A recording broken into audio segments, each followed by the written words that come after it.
Now, the Hunt Palmer Show. A magic beyond anything you could ever imagine. You are now listening to the Hunt Palmer Show. Brought to you by Sagrera Farms on 104.5 ESPN Baton Rouge. Locking down the middle of the day. You really think that's the best idea? Live from the Raising Cane studio. This is Hunt Palmer. It's quite a piece of work.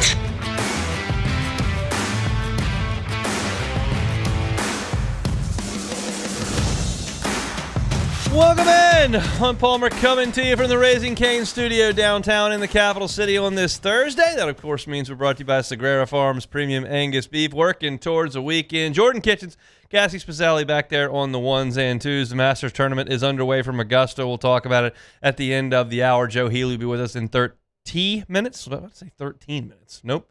30 minutes. He'll be here talking about the weekend to come in Southeastern Conference baseball play. LSU football back on the practice field earlier today. Matt Moscona and Chris Marler have your report up at LouisianaSports.net. We'll talk about that in 15 minutes. Chris Blair along in hour two. And an interesting name with the Saints draft I had not heard yet. We'll talk about it and what the connection is to the current roster coming up 1 hour from now at 2 o'clock. Let's crank it up the way we do every day with our opening drive.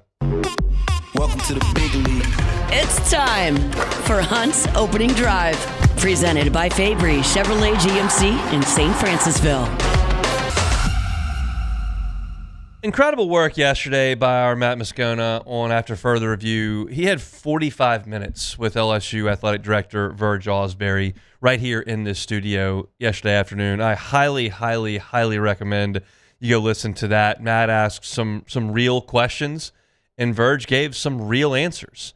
And I thought it was captivating from start to finish. If you don't have 45 minutes to sit and watch the cut-up, which Paul O'Neill put together for us at the ESPN YouTube channel, I wrote about it at LouisianaSports.net and included a statement from LSU head baseball coach Jay Johnson. And that's where I want to focus on the Verge Ausberry conversation. He went for 45 minutes. I'm not going to go 45 minutes on Verge talking for 45 minutes. I'm going to pare it down to 15 minutes. And what I think is the hottest button issue in this town, the most message board fodder in this town, the Twitter interactions I get twice a week, text messages from my friends, something that we've mentioned a lot about, and it's revenue sharing because it's very new. The transfer portal is not very new. NIL is not very new. We've had these now for some time. Revenue sharing is just finishing year one. And so with that information, after 1 year, you understand that you may take a different approach moving forward. And the comments that were the most pointed, the most interesting to me were, of course, about baseball. I will read you a couple of quotes from Verge Ausberry on Matt's show yesterday, and we'll deepen the conversation. Matt's asked him a question about revenue sharing, and Verge said, quote, "I want my coaches not to say, okay, we couldn't get a player because we couldn't afford this. We don't want that. We want to make sure we have the best players, the best talent, the best coaches, the best staffs. It's going to cost us a lot, but that's what we're fighting with our overall budget." So that's a starting point. Verge says, I don't need my coaches saying, I'm a good recruiter. We've got a great brand. These facilities are awesome. We are losing in revenue sharing. We are losing in NIL. We are not coming with a good enough offer to get the players we need in baseball, in women's basketball, in football, in softball, in men's basketball to compete. That's what he says initially. And then the conversation moved toward baseball because, as you're all very well aware at this point, LSU followed the NCAA lawsuit settlement in terms of percentages of revenue. Football 75%, men's basketball 15%, women's basketball 5%, everybody else 5%. And that works for most people because that's what the television contracts generally say. But around here, we're well aware, Starkville, Mississippi, well aware, like baseball is not really looped in with everybody else. Baseball is a pretty big deal. And it was looped in with everybody else at LSU last year. And Matt asked Verge about that. And Verge said, and quote, "Moving forward, we're going to make sure that baseball, their rev share is going up. We're also going to have more money for them in NIL. I've been meeting with Jay about that. He had some concerns about where we were and some things we had to do, and we met this week on that." So Verge says, we were short there. We made a mistake there. I've met with Jay about it. And this is not scuttlebutt. Like, you hear Verge say it on the record, and it's not a coincidence that a head coach who has just won 2 national championships in 3 years is going to Tiger Rag and saying, hey, we got to decide how good we want to be in baseball.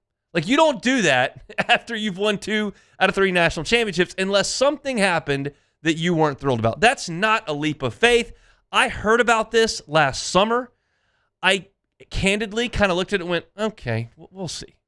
Like, I think they're doing okay. Like, without any information, I said, okay, I think we're doing. But I heard about this. And then Jay went on the record about it. And now Verge is saying we're making a change. Baseball's revenue sharing is going up. And he said yesterday on Matt's show that baseball is going to get 5%.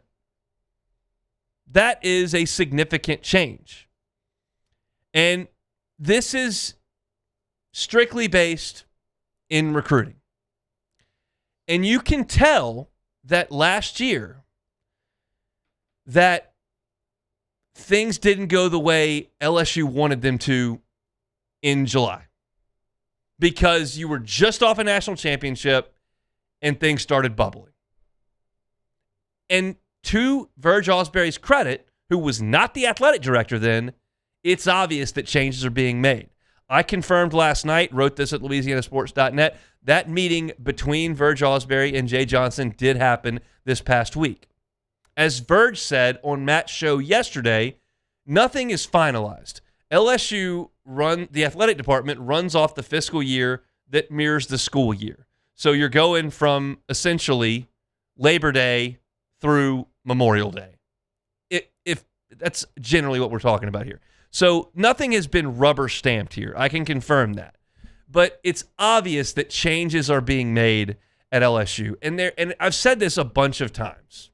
And I mean this, and I'm talking to you, the LSU fan. You understand this too, because I'm imagining that your world is full of LSU fans as well. But I could go to 10 different, 15 different, 50 different LSU fans and tell them to cut the 100% pie up in revenue sharing, how that person would like it, he or she would like it, and everybody's just going to look different.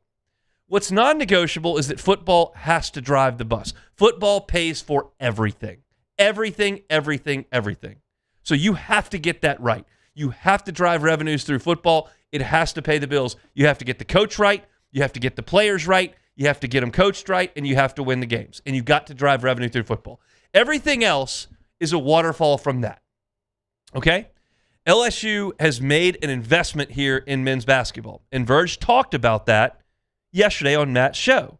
Talked about how we have to be great in men's basketball. This is a quote. I just think that's a sport that is a revenue generator for us. You talk the TV contracts, ticket sales, that's about a $9 to $10 million generator for us right now. So I think we can up that and be better there. A lot of research we've been doing trying to figure out where we can grow financially, and men's basketball was that area. We are underachieving there. So Verge says we got to invest in men's basketball too. That can make a profit. Baseball can make a profit. It did not last year. You had a nice little postseason run. Jay's the highest paid coach in the country. You lost about $900,000. But baseball can get close to and could turn a profit. And LSU is going to invest in that. And women's basketball loses money at LSU. Everyone is aware of this. And Verge addressed that. He said women's basketball doesn't have a big TV contract. This is a quote. TV contracts are things that carry most of these sports, and they don't have that. What they have is an unbelievable brand, and that brand is Kim Mulkey. And that brand draws a lot of attention to LSU. Some people love her, some people don't. But that brand she has, she's very important to us. Look at the young women that apply to come to LSU. They talk about women's basketball. You talk about 68,000 applicants to the institution. It's a big part of Kim's national brand. Out-of-state tuition can help make the institution revenue as well. They see it as a loss leader. And there's quibbling back and forth. I read the internet. I get tweets all the time. Take the money from women's basketball. Put it all in baseball. We suck at men's basketball. Throw it all at baseball. Everyone would cut this pie differently, and I'm right there as well. But you understand how Verge is thinking about this. We drive the bus with football. Got to be awesome. We've got Lane Kiffin here. He's got to be awesome. We've gone and invested in Will Wade. That's a moneymaker for us. We can make more money at it. We got to do that. Kim Mulkey and her women's basketball program, that's a loss leader for us. It's great for our brand. They're good every year. They're in the NCAA tournament. They're hosting tournament games. They're in the second weekend. They've made a Final Four. They've won a national championship. We believe in that. And we probably didn't get baseball exactly right in year one. We're fixing it. And they're not doing it at the expense of women's basketball. Women's basketball is going to get that revenue share as well. They're going to cut back on the revenue share with the quote-unquote Olympic sports and international sports, track and field, swimming and diving. Some of those coaches would like more scholarship money. LSU's willing to help them with that, and they're going to drive revenue to about 6 sports: football, men's basketball, women's basketball, baseball, softball, gymnastics. They're going to get the rev share. Essentially what has been determined here after a year of rev share is that LSU fell in line with a lot of places and did it with that hard and fast number that the NCAA lawsuit settled, which pushed baseball to the side. It was a mistake. It should not have been done that way, and it's being corrected. It has not been officially corrected, but it needs to be corrected. And it is going to be corrected. I can tell you this based on some conversations that I've had over the last 24 hours, because this Verge conversation with Matt, and I highly recommend you go listen to it. This conversation was something that opened my ears, and I said, I gotta start talking to some people about this. So I did last night and into this morning. And what I can tell you is that there was a miscalculation with baseball that needs to be corrected, and they're working towards that. I can tell you that Jay Johnson and Verge Ausberry have a wonderful relationship. I have a quote in my story at louisianasports.net, and I'll read it to you here from Jay Johnson. It says, "I'm very fortunate to be working with Verge. He was instrumental in hiring me at LSU, and he played a large part in our 2 national championships. He knows the importance of baseball at LSU. We had a great meeting this week, and I have full confidence in his leadership and commitment to help me make the LSU baseball the best it can be." The synopsis of this from a baseball perspective is that they made an error, and they're going to correct it moving forward. And that tells me that there were some recruiting pursuits last year that LSU felt really good about that they came up short in. And that can't happen at LSU over money, which is what Verge said on the record here on the radio yesterday. And you think that a brand and a program and a couple of national championship trophies will just open the floodgates to players. It doesn't work that way. It just doesn't. That matters. It allows prospects to pick up the phone. But you know who else is dialing the phone? Texas, Tennessee, A&M, Arkansas. They're dialing too. Mississippi State, they're dialing. I promise you. And LSU is going to be positioned better moving forward after year one. And keep in mind, Verge Ausberry was not the athletic director when this was set up year number 1. He's been on this job for 4 months, and he mentioned that on Matt's show as well. Y'all know how I feel about this baseball program. And y'all know that if I was dividing up the pie, I would take care of baseball. That doesn't make that right. It's just where my passion lies. We all have it. Some of y'all are 96% football. Some of y'all are 70% women's basketball. You love it. I've seen the PMAC. It's full. Some of y'all think men's basketball should get 2%. Some of y'all say, everybody else is good at men's basketball. Throw 40% at that. And none of that is wrong. It's where your passion lies. But y'all know where my passion lies. It is with that baseball program. I love it. I love this time of year more than any time of year.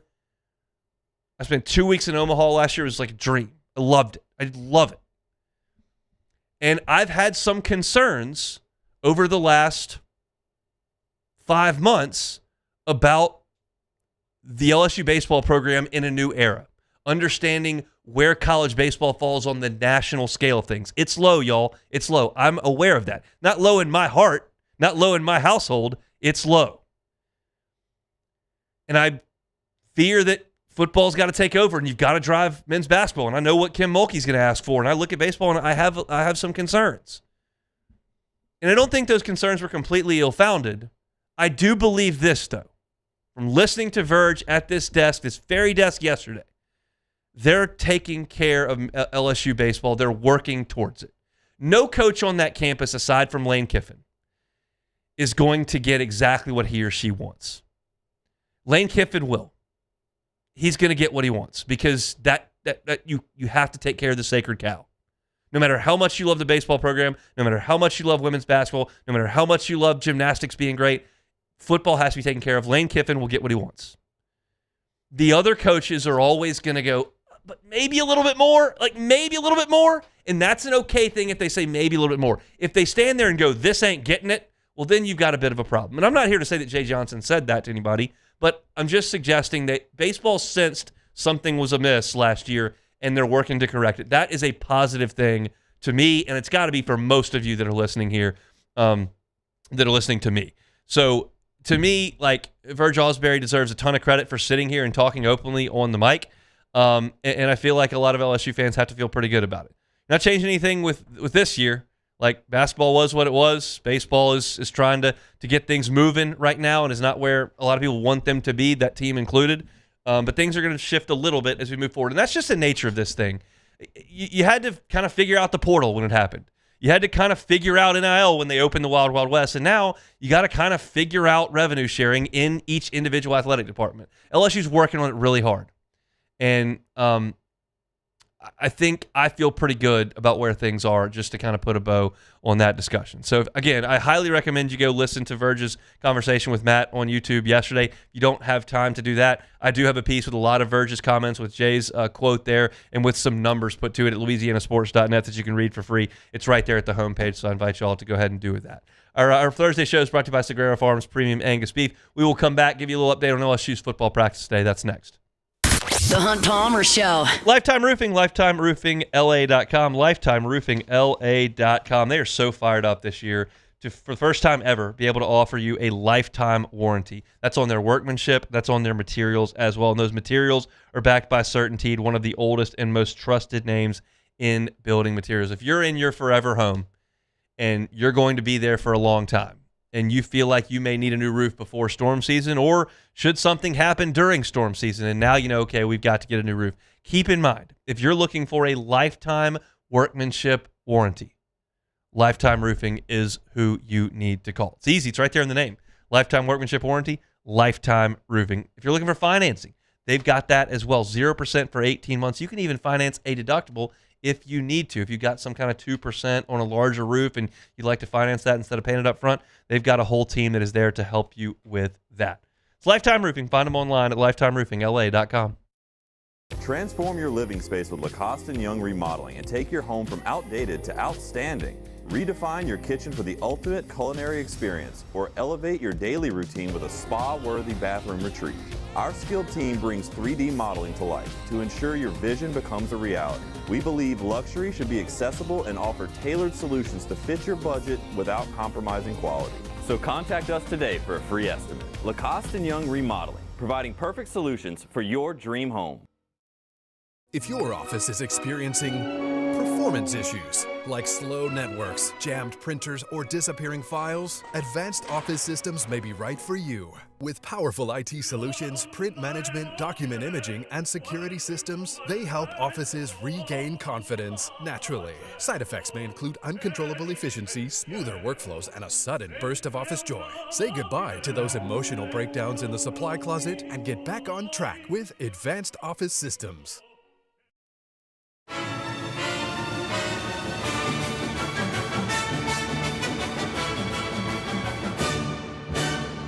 The Cane's Box Combo, a symphony of flavors. Raising Cane's Chicken Fingers, one love. At Bayou Automotive, we believe in a sales process that puts you first. We want you to experience an easy purchase with clear pricing and great service. Let Bayou Ford and Bayou Chrysler Dodge Jeep Ram be your trusted partners in finding your perfect vehicle. The crew at Bayou Automotive is going to do right by you. Looking for cleaner energy? Propane is energy for everyone. Propane water heaters are very cost efficient, and the savings are even greater with a tankless propane water heater. We all know that Louisiana propane is a safe and environmentally friendly fuel. So why not go green while you save some green? I'm Miss Louisiana, Gabrielle McLeod, and for more information, visit louisianapropane.com.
You're listening to The Hunt Palmer Show, brought to you by Sagrera Farms.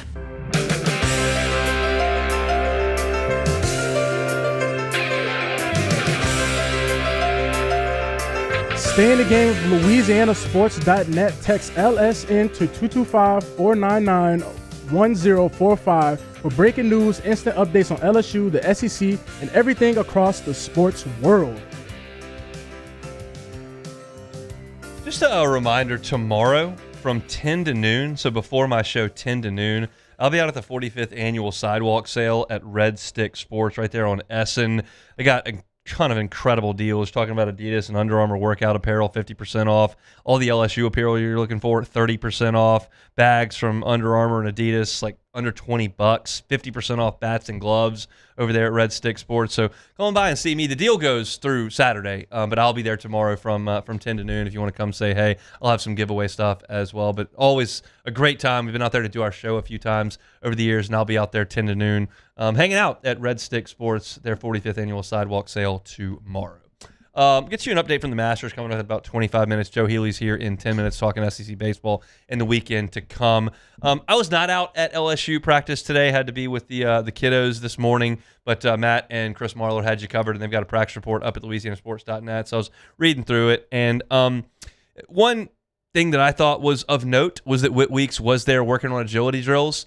I've seen Whit out there a couple of times, and he's just been in a jersey hanging out. The last two times I've been to practice, he just wasn't there at all that I could see. But he is going through some things, working through some things, which is good. He's just dealt with injuries for a long time now. It goes back to the bowl game when he had that gruesome injury in the Texas Bowl, and then last year in the Ole Miss game, he got hurt and tried to tough it out and then sat out a few weeks and then came back to play with his two brothers in that game and then sat the Oklahoma game. So he's just been banged up for a long time now. Good to see him moving around a little bit, even though not with the guys. So that's a good thing. I was reading through Matt's play-by-play, and one thing that's readily apparent in these 6 plays that we see to begin practice, they call it quick 6. It's not full contact. It's thud at most, just trying to get the blood moving. And I'm not here to suggest in any way, shape, or form that the 6 plays we see with no leg pads on to begin practice are an installation of the offense.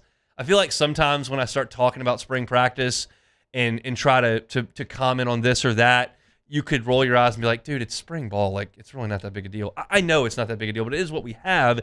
And something that's very obvious when they're running 6 plays is every single time we see them run those 6 plays, there is at least one quarterback designed run. At least one quarterback designed run. And it's with all the quarterbacks. And they also do, and when they work on the read option drills, there's always a design quarterback run involved in that as well. And it just piqued my interest because when you look at Ole Miss last year with Trinidad Chambliss as the quarterback, Kejuan Lacey was obviously the bell cow. He ran the ball 306 times. He ran for over 1,500 yards and 24 touchdowns. But Trinidad Chambliss also ran for 520 yards and 8 scores last year. Like that's a pretty big part of what you're doing offensively. And we always see one with Landon Clark, with Huson Longstreet, when they do the read option drills. Sometimes they do a drill where they'll snap it to the quarterback and then they'll just run off left tackle with the running back as the lead blocker. And that is very clearly something that Lane Kiffin wants to do. Jackson Dart ran a little bit. Chambliss ran a little bit more. He wants to run the quarterback. That's great because guess what? Sam Leavitt is a great runner. Sam Leavitt had explosive runs at Arizona State. You turn on the highlight tape, just go to YouTube, crank up the highlight tape. He's busting off some like big runs. He's got some speed. I don't know if he's the smoothest runner I've ever seen, but he is fast and he's a really good athlete. And so that all lines up. Except he had screws removed from his feet 4 days ago. So the question now becomes for me, and it's not one I'm going to get an answer to anytime soon. I'm going to have to wait until Labor Day to get an answer. But can he do that this coming fall? I don't know. I know this, and I've mentioned this a couple times, but it's all I had to work on. Matt Mauck had this procedure done, the Lisfranc fracture. Now, this was back in 2002. So I'm thinking that modern medicine over 24 years has maybe made some advancements. But in 2002, he didn't feel like he could run quite as well. Y'all remember when he came in the SEC championship game against Tennessee? He really couldn't throw it at all, but he was running all over the place. Like, he's a great athlete. He's a pro baseball player, and he gave Phil Fulmer's team fits. Phil Fulmer told Matt in Houston a couple months ago that, like, that's the hardest loss of his career, was losing that game to LSU. It cost him a chance to go to the Rose Bowl and play for a national championship because Mauch was running all over the place. And then the next year he was a starter, and he came out and he broke his foot in a blowout in the Swamp when LSU won 41-7. And then he came back in 2003, and he didn't feel like he could run quite as well. He set records throwing the ball. We won the national championship. But didn't feel like he could run as much. Now, Brandon Taylor had this injury in 2010, right around Halloween. I don't know if it was during the Bama game or right before it. Either way, right around Halloween. And in spring football, he was running sprints. That was in 2011 in the spring. So those are two conflicting ideas. I'm not sure which one's more applicable, the quarterback or the one that was more recent, but I know that Lane Kiffin would like to run his quarterback, and I know that Sam Leavitt at Arizona State could really run. I just don't know how much of that they're going to be able to incorporate in the fall. Some more from practice today. There was a great interception that we got video of on Matt's Twitter feed of TaMarcus Cooley going up and making an interception off Landon Clark that ended the 11-on-11 period. I think LSU's secondary is going to be pretty good this year. If Pickett becomes what we think Pickett should be, which is really tall to ask, when I think about that, and I think about, hey, Pickett, like, you need to be Derek Stingley, you need to be Mansour Delane, you need to be Morris Claiborne, Tre'Davious White, Patrick Peterson, like, you're the 5-star, like, you need to be the dude. And I think about that. It happens a lot at LSU, but I hearken over to the baseball side of things and feel like, hey, Kason Evans, you're a highly talented dude. You've had a good freshman year. Like, you got to go be Cade Anderson. You got to be Paul Skeens. Well, it happens sometimes, but it doesn't happen every time. And I'm curious if it happens with Stingley, who has the ability. And if he does, you got Woodland on the other side, who's solid, and you've got a veteran in Cooley, and you've got a potential star in Benefield. Not a star like the position, a star like a great player in Benefield. And you've got Deshaun Spears and even Fahim Delane who could play behind him. Like, it looks like a pretty good group. And I thought Cooley had a nice year last year at LSU. I feel like in Blake Baker's defense in year 2, he could take even a bigger leap. He's very versatile. He can play the ball. He's not afraid to tackle. And one thing you're always going to get from TaMarcus Cooley, he plays exceptionally hard. So it's cool to see him go up and make a play and get an interception on a jump ball from Landon Clark in the end zone.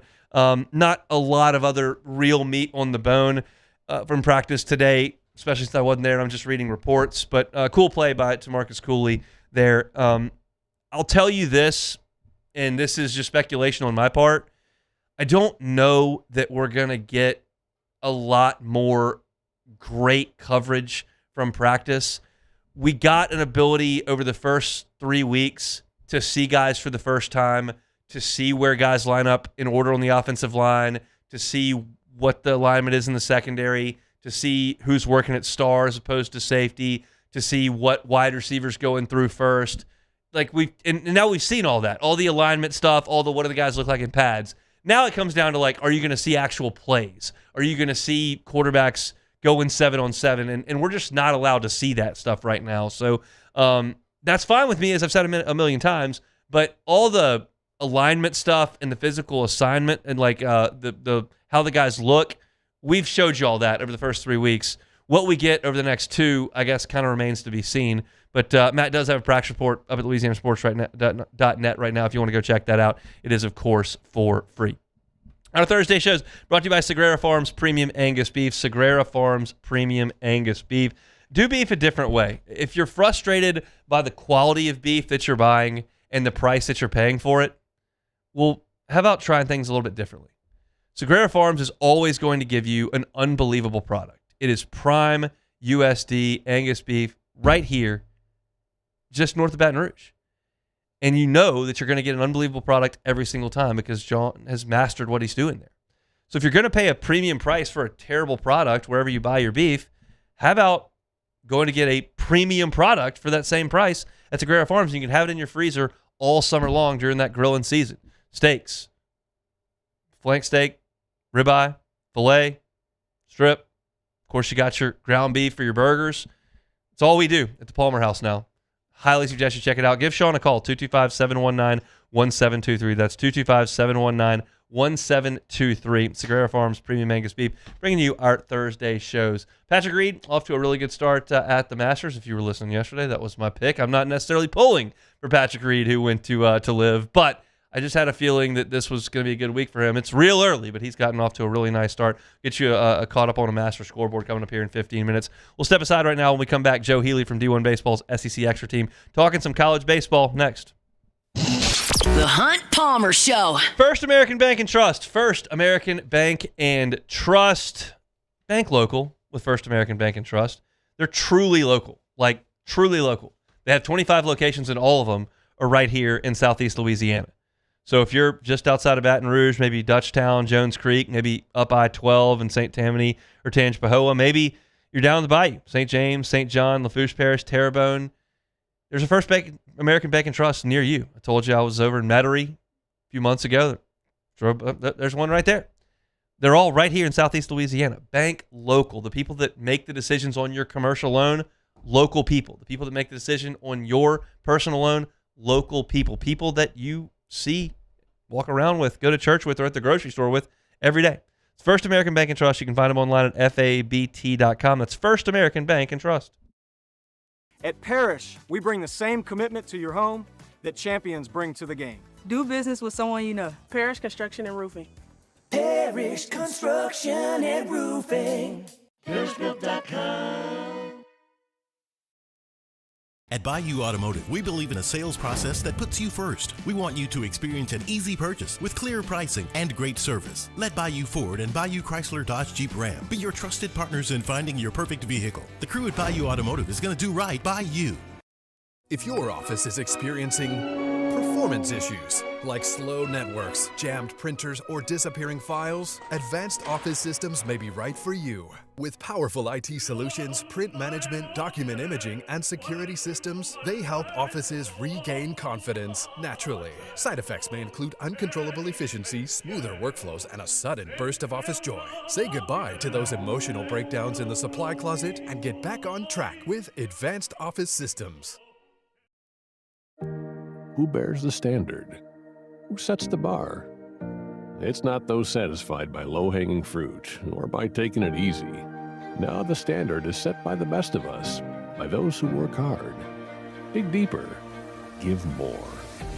At Sunshine, we're proud to provide John Deere products that work hard for you, the standard bearers. Find the dealer nearest you at sunequip.com. Man, age is just a number. Don't let it dictate how you feel. Goodwood Men's Sexual Wellness has anti-aging services that can help you look and feel your best. Visit yourgoodwood.com and discover a renewed sense of vitality. These are the luckiest ice cubes in the world. They could have been a thankless bed for an all-you-can-eat salad bar. But instead, they've been called upon to cradle and cool a crisp, refreshing Dos Equis. Looks like the lucky just got luckier. Dos Equis. I'm Gabrielle McLeod on behalf of the Louisiana Propane Dealers. I have spent hundreds of hours preparing for scholarship competitions. That preparation paid off when I won the Fitness and Talent Awards along with the title of Miss Louisiana. The Louisiana Propane Dealers are also pretty talented and want you to be prepared for when the power goes out.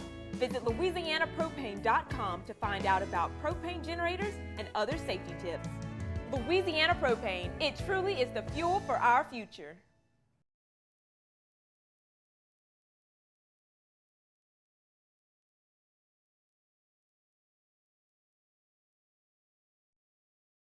You're listening to The Hunt Palmer Show, brought to you by Sagrera Farms.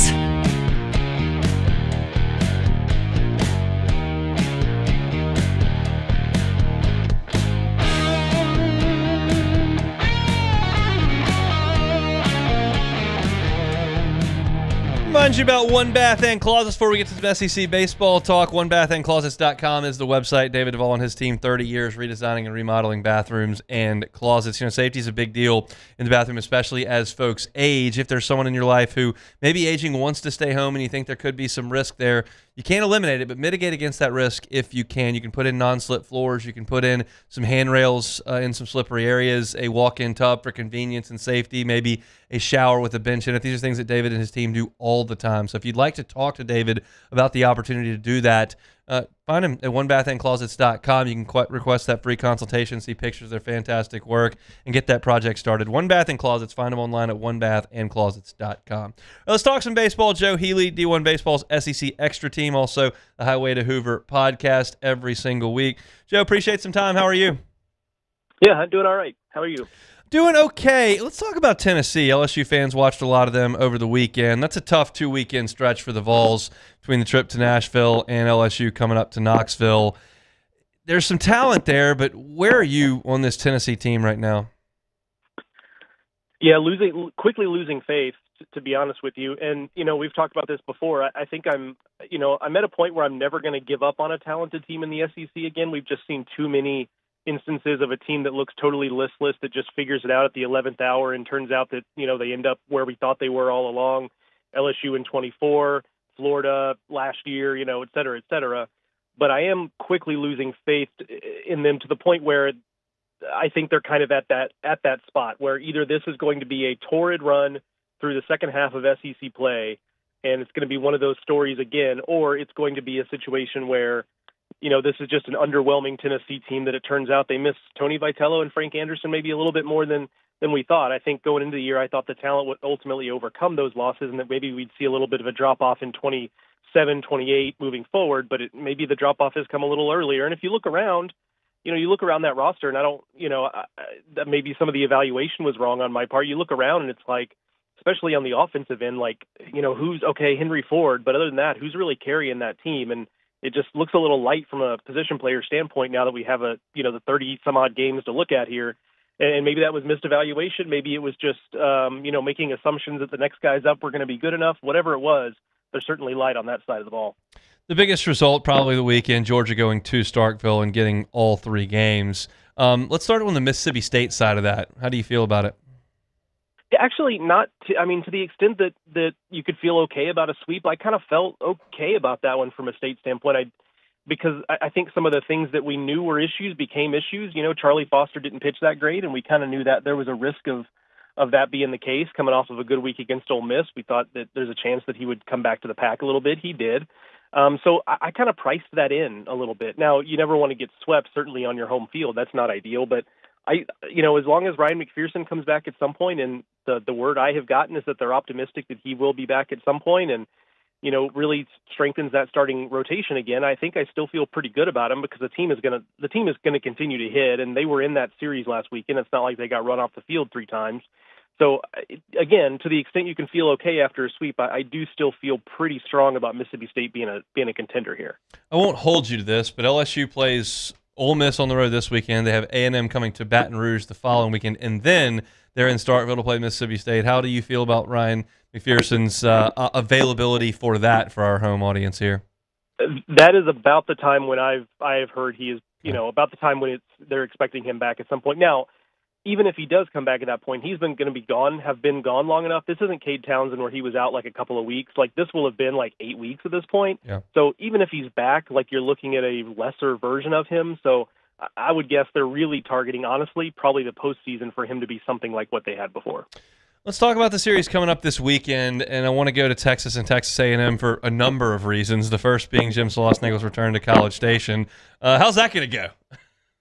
Yeah, it's going to be as close to a South American or European soccer match as we're going to have in college baseball. Like, you see the video of soccer matches from across the world where they have to put like barbed wire up to keep people off the field. Like that feels like that type of weekend in College Station. I got to be honest. A&M's kind of laying in the weeds here, 7-5. Nobody's really talked about them much. What do you think? Yeah, like they've quietly put up a 26-6 record or something ridiculous, 25-6 maybe, like something like that. Like they're quietly just humming along, and it's the offense that's really getting it done for them. Well, two things. I should say not just the offense. The offense is mostly it. Caden Sorrell is an SEC Player of the Year type of guy. Nico Partita is an SEC Freshman of the Year type of guy. They've also really seemed to hit in the transfer portal, and they've even had some young guys come on late, like a guy named Jorian Wilson, who's a really talented kid, who didn't play much first half of the season, and now he's just knocking the cover off the ball. So they've had some things go their way. The other thing I think that has really helped is Aiden Sims in the rotation, because the veterans in the rotation have not necessarily held up their end of the bargain, and that is still where I'm a little bit wary about Texas A&M. But their third guy, Aiden Sims, is kind of quietly in the mix among the best Sunday starters in the country and certainly in the conference. So I'm with you. Like, I kind of think they're a team that I just looked up this past week. It's funny you bring them up, because I looked up this past week and was just like, I guess they are pretty good. And obviously we'll learn a lot more this weekend, because we know Texas is good, and we'll learn a lot more this weekend.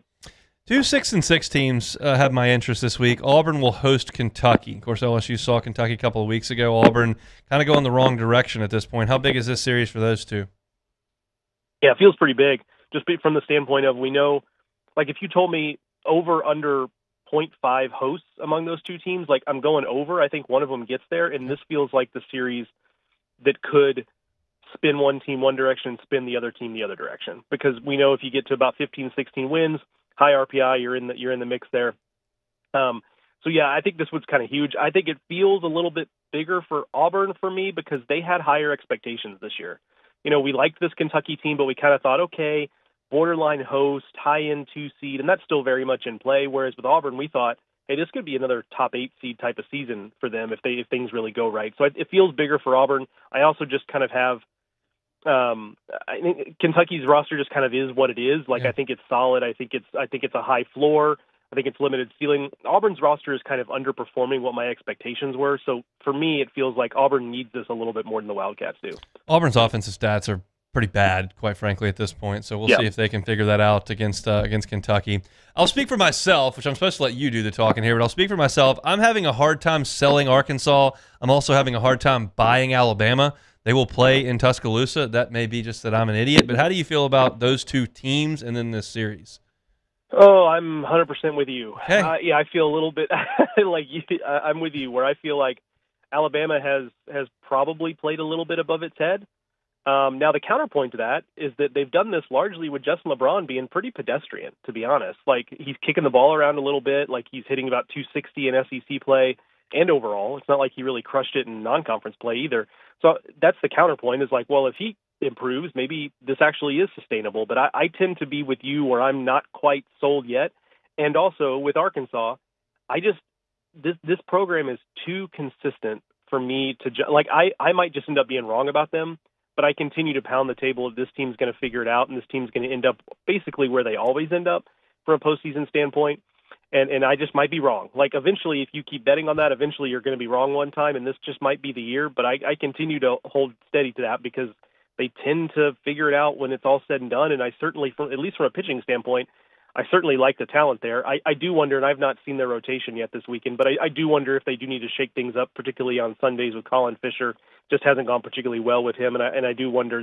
Lord knows they've got plenty of talented options on that pitching staff, so making that swap doesn't seem like too heavy a lift, but it just might be time. It's an arm farm up there in Fayetteville, has been for a long time. All right, let's get to the home team. LSU headed to Oxford to play Ole Miss. Ole Miss has released their rotation. They'll go with Elliott and Townsend in the first two. LSU, I'm assuming, will go with Evans and Schmidt, and then whatever happens on Sunday. How do you feel about these two teams in this matchup in Oxford? Yeah, Ole Miss is, as hard as LSU is to read, like, Ole Miss is kind of like low-key hard for me to read. And maybe it just is that they're just going to be an inconsistent team. When they hit, they've got a chance to beat anybody, especially when Cade Townsend has been pitching like he has the last couple of weekends. And when they don't hit, like, it's just they're going to struggle to really beat anybody, because that's kind of where their bread is buttered, is they've got enough pitching, but that's kind of dependent on them also scoring enough to make it to where they don't have to shut people out. As good as Hunter Elliott is, he's not really a guy who's going to go out there and throw 7 shutout. He's kind of he'll give you 5 or 6 and 2 or 3 runs, and he'll do that every week, which is the benefit to him, but he's not going to shut anybody down. So that's that. And then with LSU, I mean, I thought I knew exactly what I was going to tell you about LSU coming off last weekend, and you and I texted about it, like, offline. It was just like, hey, at least we know this team is fighting right now. Yeah. Because there was a time when I wasn't sure of that.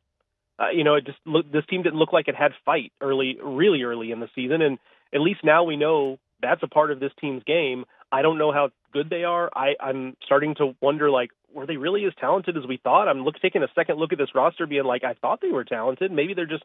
And then you go and lose that midweek game to Bethune-Cookman, who is a good SWAC team, but it's a good SWAC team, right? Yeah.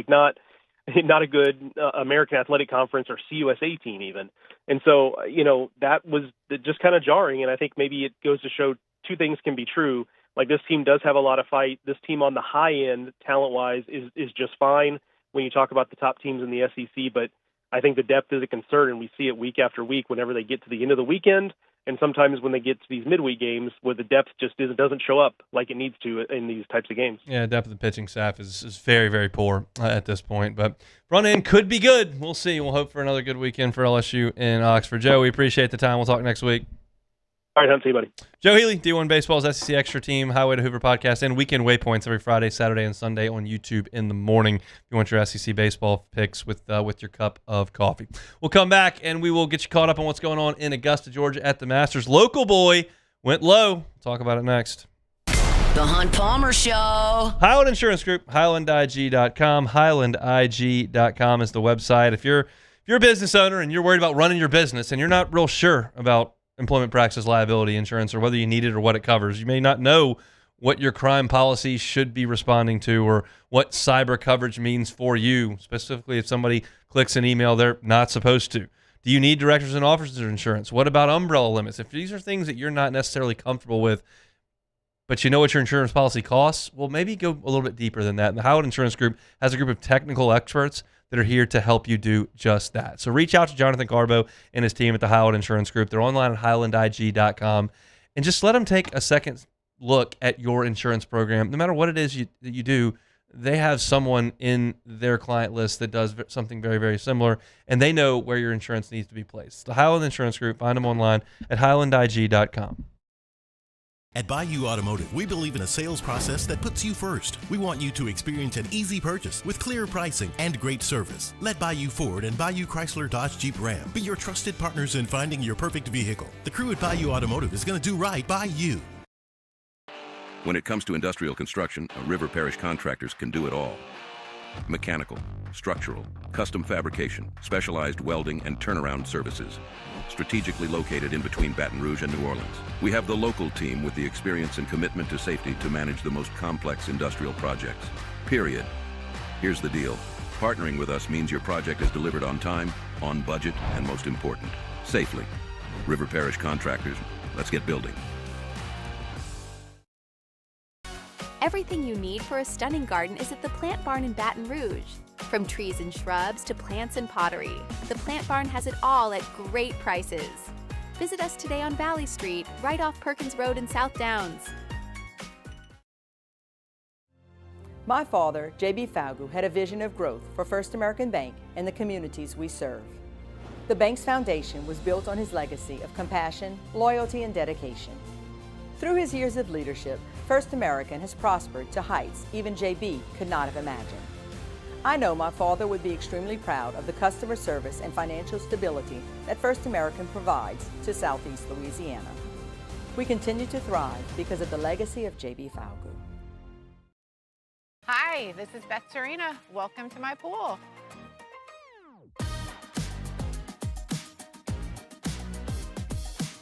The first time I saw this beautiful pool, it exceeded every expectation that I had. They were able to get everything we wanted in this pool. It is a beautiful pool. We live out here, we eat out here, we watch TV out here. This is like our living room outside. We love this pool and everything about it. When we decided to build our pool, we called a great friend who is one of the best pool builders in the country in North Louisiana, and we said, who would you choose to build a pool in Baton Rouge?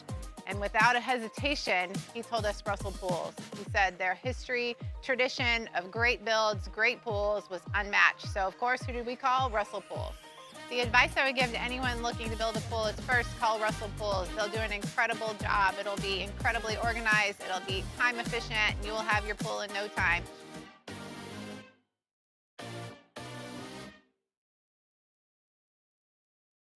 ED, low T, or simply seeking to optimize your health and performance? Goodwood Men's Sexual Wellness offers a range of discreet services to address your specific needs. We empower men to reclaim their health and confidence. Visit yourgoodwood.com.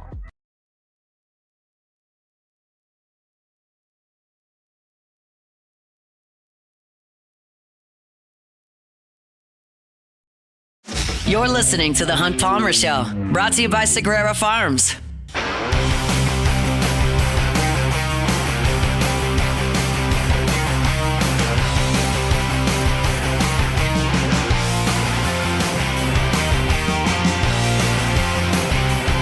Fabry Chevrolet GMC, FabryChevrolet.com is the website, FabryChevrolet.com. You can find them on Highway 61 in St. Francisville. And, of course, as I mentioned, online at FabryChevrolet.com. The entire inventory is there. If you're looking for a truck, they got Silverados up to $11,000 off MSRP. Maybe a GMC Sierra for you, up to $13,000 off MSRP. Maybe you need a new SUV for the new road trip coming up this summer. They got Tahoes, they got Suburbans, they got Yukons, they got Denali's. They're all in the lot there at Fabry Chevrolet GMC. And you know, every time you go, you're going to get a wonderful buying experience, great customer service, and that service extends after the sale. Fabry family's been at it for 35 years in Baton Rouge. You can trust them. Highway 61 in St. Francisville, online at FabryChevrolet.com. All right, some local action there at Augusta National, day one of the Masters. If you don't want any spoilers, you got to turn me off, unfortunately, because we're going to go down on the leaderboard a little bit. Sam Burns with a career low round at Augusta. He fires a 67, 5 under par. He leads the tournament by himself. Right behind him in the rearview mirror, the defending champ, Rory McIlroy, is 4 under through 14, playing the par 5 15th. Rory has been pretty clean on his round today, just one bogey at the third hole. Jason Day is off to a good start. He is 3 under. And, of course, another local storyline there, Patrick Reed, a former Masters champion. I picked him yesterday to be my winner on the show. He eagled number 2 today, went out in 5 under 31 on the front 9. He did bogey number 10. He did bogey number 15 as well, which is a pretty bad bogey. So he's 3 under playing the 17th hole right now. That's 2 shots off Burns' pace. Scotty Scheffler off to a good start. He made eagle at 2. He's 3 under through 4 holes today. Shane Lowry and Tommy Fleetwood, 2 excellent Europeans, are 2 under playing the 18th hole. Good old Freddie Couples. You know old Freddie's going to show up, bad back, smooth tempo, sauntering around, probably didn't play 10 holes of a practice round, and there he is at 2 under through 8 holes today. So excellent work from Sergio. Been a tough go for some of the players who you expected to have a really good go at it today. Specifically, Bryson DeChambeau, 4 over par through 16 holes today. He made a triple bogey on the 11th. It took him 3 swings to get out of the back bunker on 11, which is just jarring to see a professional. And even the third one that came out was well short. So he made a triple bogey 6 on number 11. I'll be honest, don't hate to see it. Patrick Cantley, 4 over on his round today. And then some of the guys that you would expect not to have a great go of it. One of the stories I was listening to, this takes a little bit of a golf nerd, but I have 90 seconds here to do it. One of the golf podcasts I was listening to yesterday was talking about Aldridge Potgieter, who is a young player from South Africa who hits the ball a country mile. I mean, blasts it all over the place, but not the best short game player and has never played at Augusta before. No, sorry, he only played Augusta once. So this is his second time. And he was playing today with Jose Maria Olazabal, who is in his 60s and has won the Masters and is just going off course knowledge with Potgieter hitting it 70 yards past him. They played in a group today, and Potgieter shot 12 over par. He shot an 84. And Jose Maria Olazabal just took out the old set of clubs, grabbed a caddy and went out there and shot 74. He beat him by 10. He beat him by 10 shots. This is the guy that won the Masters. This is his 37th appearance in the Masters. So that can only happen at Augusta. At the U.S. Open, that's just not really a possibility. A guy who's a touring professional, who is a guy that's a threat to win week to week on the PGA Tour, he's going to go out there hitting it 100 yards by all these guys, and he's going to do well. But Augusta, that won't fly. And Jose Maria goes out there and beats him by 10 shots in the same group. And that's a funny aspect of Augusta. And, of course, I mentioned Freddie Couples. But to look at the leaderboard right now, Sam Burns leads the way at 5 under. Roy McIlroy right behind him. A group at 3 under par of Kurt Kitayama, Jason Day, Patrick Reed, Aaron Ray, Ludwig Oberg, and Scotty Scheffler. So they're off and running at Augusta. Weather's great. Should be an unbelievable weekend of golf. Get you caught up on more of that on tomorrow's show. If you missed any of Hour 1, catch it on demand. We'll come back with the second hour. It's the Hunt Palmer Show. The Hunt Palmer Show. Boudreaux's Electrical Services. Boudreaux's Electrical Services. If you're looking for that Generac home standby generator, look no further than the folks at Boudreaux's Electrical Services. Neil and Melissa Boudreaux have been running it for 40 years. They know what they're doing. They're local. They care about this community. And they want you to know that you can get that Generac home standby generator from the big box stores. You can do that. But what's the customer service level if you do that? You make the purchase, it gets installed. What if something goes wrong? Who do you call? What if you're supposed to have it spring into action during hurricane season and it doesn't? Well, Boudreaux's Electrical, you get that local touch. You get a full-time staff that comes out and installs it. You get monitoring of that equipment, so if there is a mechanical failure or an issue, they can come out and fix it, do that maintenance, so that when you need your generator to come on to give you that power when the power goes off, it does. Give them a call at 985-397-1562 or the Gonzales location, 225-300-9389. Transform your living space with Lacoste & Young Remodeling and take your home from outdated to outstanding. Redefine your kitchen for the ultimate culinary experience or elevate your daily routine with a spa-worthy bathroom retreat. Our skilled team brings 3D modeling to life to ensure your vision becomes a reality. We believe luxury should be accessible and offer tailored solutions to fit your budget without compromising quality. So contact us today for a free estimate. Lacoste & Young Remodeling, providing perfect solutions for your dream home. At Raising Cane's, we hand batter every chicken finger, mix every cane sauce, butter every Texas toast, stir every slaw, and salt every fry. Because when you do it right, you can taste it in every bite. Raising Cane's chicken fingers, one love. At Bayou Automotive, we believe in a sales process that puts you first. We want you to experience an easy purchase with clear pricing and great service. Let Bayou Ford and Bayou Chrysler Dodge Jeep Ram be your trusted partners in finding your perfect vehicle. The crew at Bayou Automotive is going to do right by you. After a decade of working in private duty nursing, I know how hard it can be to find compassionate care for the ones that you love the most. So I started Decision Critical, a premier concierge nursing agency, so we can take care of you wherever you are.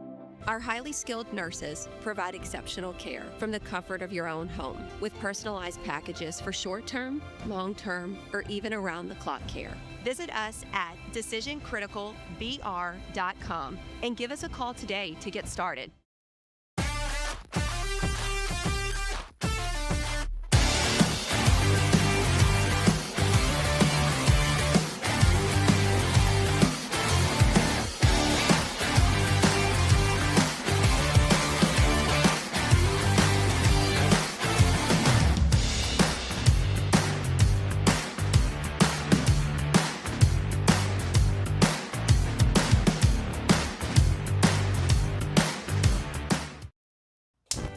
Looking for cleaner energy? Propane is energy for everyone. And when you're cooking with clean, affordable propane, you're cooking with gas.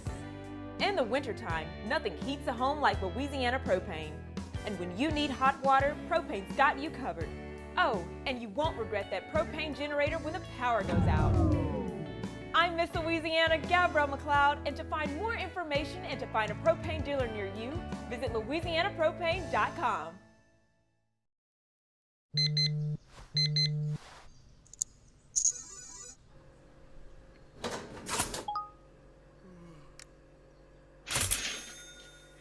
Sometimes you ignore the signs, even when they're right in front of you. Problem gambling isn't always easy to spot. Know the signs, set your limit. Learn more about healthy gambling habits by visiting us online or text or call for free, confidential help now.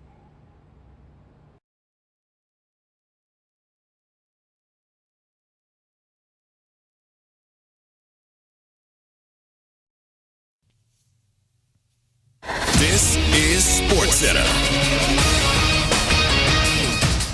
I'm Christy St. Lucie on this first day of golf's first major of the year. Defending Masters champ Rory McIlroy, one shot back of the leader Sam Burns. Scotty Scheffler at 3 under is 2 off the lead. Xander Schauffele and Justin Thomas are 3 strokes back.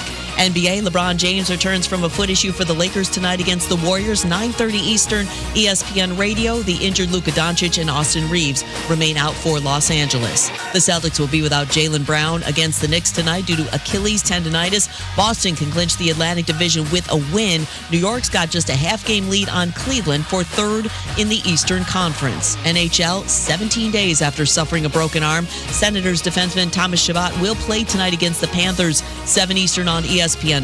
Ottawa currently in the second wildcard spot in the East. Baseball, Twins up 1-0 on the Tigers, top 5 thanks to a Josh Bell solo home run. Yankees and A's are still scoreless, bottom 6. The Big Ten Conference earned nearly $70 million in revenue from this year's men's and women's NCAA basketball tournaments, by far the most among the conferences. Hey, it's Evan Cohen. Coming up Friday, as we head into the final weekend of the NBA season, I'll tell you all the things that you need to be paying attention to. It's on Sportsmanlike, 6 a.m. Eastern, right here on ESPN Radio, ESPN2, and ESPNU.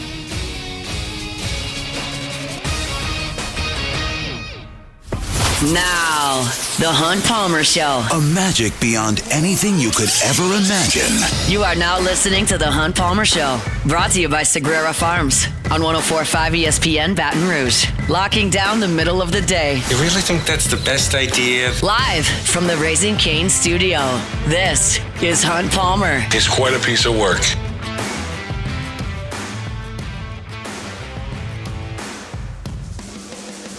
Hour 2, Thursday edition of the Hunt Palmer Show, 104.5 ESPN Baton Rouge. We're working towards the weekend. Chris Blair with us in 15 minutes talking Tigers, LSU in Oxford for the weekend to take on the Ole Miss Rebels. Of course, our Thursday show is brought to you by Sagrera Farms Premium Angus Beef.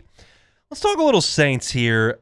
The fun thing to talk about is the first round. The Saints are picking 8th, and that's a spot where you feel like you can get a game changer. You can get an edge rusher to be lethal off the edge to close games with a pass rush. You can get a big play wide receiver.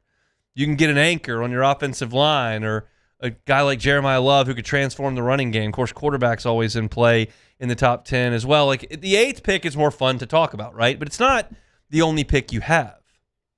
And we know that the Saints have to be hitting throughout the draft like we think they did last year.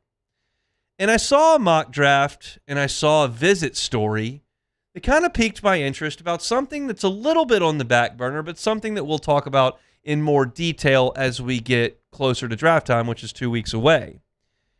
And that's the Saints' second-round pick, and there's a specific name that is starting to bubble up because he did go on one of the Saints' top 30 visits, and it's a guy at wide receiver. Now, it's fun to talk about the Saints getting Carnell Tate from Ohio State. Great route runner, catches the ball with his hands, physical presence. There's a reason he's in the top 15 of like everybody's big board. That would be a really good pick for the Saints to me. There's a reason people like Jordan Tyson. He's long and rangy, makes big plays, huge production in college. I love Jordan Tyson. Mekhi Lemon. I watched a lot of tape of him before LSU played USC. He's gotten better since then. He's a weapon. There's a reason he's going to go in the first round. Those would be good picks for the Saints, absolutely. But what if the Saints don't address wide receiver in the first round? What if they go with an edge rusher? What if they go with Sonny Styles? What if they go with Caleb Downs? What if they go somewhere else and not wide receiver? Because we know they have to address that position. You're not going to run it back with just the guys that you've got, add Polk to the mix, get Vele healthy, and go. Like, that's not enough. They got to do more. What if you do that in the second round? The Saints are sitting there, pick 42, early the second round, and there's a name that makes a lot of sense. And it's Chris Bell from Louisville. Hand up, I don't watch a lot of Louisville football. Never heard of Chris Bell before yesterday afternoon. But I read the story. I looked at the stat sheet. I saw that he went on a visit. Said, okay, let's do a little look at Chris Bell. I like what I see from Chris Bell. Why?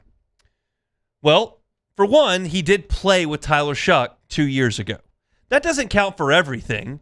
But if you ask people in Cincinnati about quarterbacks and receivers who played together previously, they would probably give it pretty high marks. Joe and Jamar doing okay. Now, those are top 10 picks. Those are top 6 picks. These are second-round picks, so the talent level is a little different. But there's something to a rapport between a quarterback and receiver. I don't think anyone would dispute that.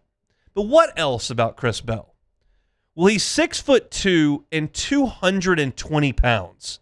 That is a big physical dude. For comparison's sake, Chris Olave is 6 feet tall and he's listed at 187. You're talking about 33 pounds and 2 inches on Chris Olave. That is a different dude than your right now number one wide receiver. He's big. He weighs more than Michael Thomas did in his prime with the Saints. This is a physical presence, a big body that Tyler Shuck has thrown to. Well, what did he do with Shuck in 2024? I'll tell you. 43 catches, 737 yards, and 4 touchdowns. Really good year. Eye-popping, Biletnikoff Award winner? No, but a very good year. And it should be noted that yards per catch number is 17.1. For a guy at 6'2", 220 to average north of 17 yards per catch, that says something to me. Now, Shuck left, and then Louisville goes to Miller Moss, and Bell improved significantly. 72 catches, 917 yards, 6 touchdowns for Bell in his final year at Louisville. 72 catches, 917 yards, 6 touchdowns. So very productive at Louisville. I think that's fair to say. Great size. I think that's fair to say. Now here's where you reach the fork in the road. He tore his ACL at the end of the year. You could say, well, he's coming off an ACL tear. Is he the same player he once was? I don't know. That can be damaging to a wide receiver to tear up your knee. You could say it that way, and I'm not a doctor. I would support that. You could also say, well, if he didn't tear his ACL, maybe he's the 23rd pick in this draft instead of the 42nd pick or 43rd pick in this draft. Maybe the injury and he couldn't run at the combine. He got invited, couldn't run. His target to return to action is July, which is when training camp heats up. Maybe his injury knocks him down to us, and we get a value because of that. I don't know which one of those is right, but you could listen to either one of them. And you can't be promised today that he's going to be the exact same physically as he was. You can bet on it. He's young. Medicine's great. Guys return from ACLs literally every year. You have him on a visit. You let your medical staff take a look. But you're not going to get to send him through extensive workouts before this draft. You're just that time is out because he's got the hurt knee. But I like this thought. I'm not going to fault the Saints one solitary second if they go with one of those 3 receivers that I listed, Carnell Tate, Jordan Tyson, or Mekhi Lemon, with that top 10 pick. You take one of those guys at 8, I think that's really good. You go edge rusher down the line, great. You go safety or linebacker down the line, awesome. You did a good job in the draft evaluating last year. I'll trust you to do that this year, great. As I've said before, this is less to me about Hunt Palmer evaluating the player. It's more about evaluating the Saints' plan. And if you think there's an edge rusher or Caleb Downs there at number 8 and you want to go there and then you land on Chris Bell in the second round, I like this. I think this works. And I think you look at a wide receiver group that's got Olave, who's proven he can go over 1,000 yards, done it multiple times, proven he's got a rapport with Shuck. He's got to stay healthy. We know that story. You got to pay him. We know that. But Olave there, you add in Chris Bell. Vele looked good in his limited time. And then you see the Saints are obviously high enough on Polk to trade for him when he wasn't playing. That's a pretty good 4-man group to see what you can add on the back end of it with an undrafted free agent or somebody that you bring into camp or whatever the case may be. I'm not going to analyze the 6th and 7th wide receiver here. You give me a good group of 4 with a veteran behind it that you can plug in as a 4th option with some special teams chops. Okay, that's fine. But I think a second-round pick, if you don't go wide receiver, which I saw that Kat Terrell on ESPN.com, who we've had Kat on the show many times, work with her at the Reveille, and she does a great job covering the Saints. She feels like it's like a 40% chance the Saints go wide receiver with pick 1. It's not better than 50%, but it's up. It's close to a coin toss. If they don't, this is a name I like. I like the idea. Again, I'm not going to go into the scouting report on Chris Bell and how well he sinks into his hips and how well he gets into those out routes and how well he catches the ball with his hands and whether or not the breakaway speed is there. That's all on the tape, and that's for the Saints to evaluate. But I like the size, the frame, the production in college, the rapport with Shuck, and potentially the fact that you're stealing a maybe first-round pick because he tore his ACL. And if he's completely healthy, which he should be, by the middle of the season, can work out in July, maybe you get a bit of a steal. I like the idea of this. I think it works, and I think it makes a ton of sense. So, again, we're going to talk more about the first-round pick over the next 2 weeks than we are what they do in rounds 2, 3, 4. And be frank, we'll never talk about what they're going to do in the 6th round. I don't know. I don't know who's there in the 6th round. I don't know who they're going to take. I'll evaluate that when it happens. We're not breaking down 6th-round picks here before they happen. That's Ross Jackson's job at LouisianaSports.net. And by the way, he's awesome at it. So I'll lean on him for that. First 2 rounds, I'll give you thoughts on that, and I think Chris Bell makes a ton of sense here. Jordan, how do you feel about that? I like Chris Bell. I'm more on the side that as long as you address the receiver position, you can't go into this saying like, all right, well, we're going to go out there with Jalen Polk and Trey Harris. Trey, whatever his name is. We got Mason Tipton out there. He's fast. Superstar.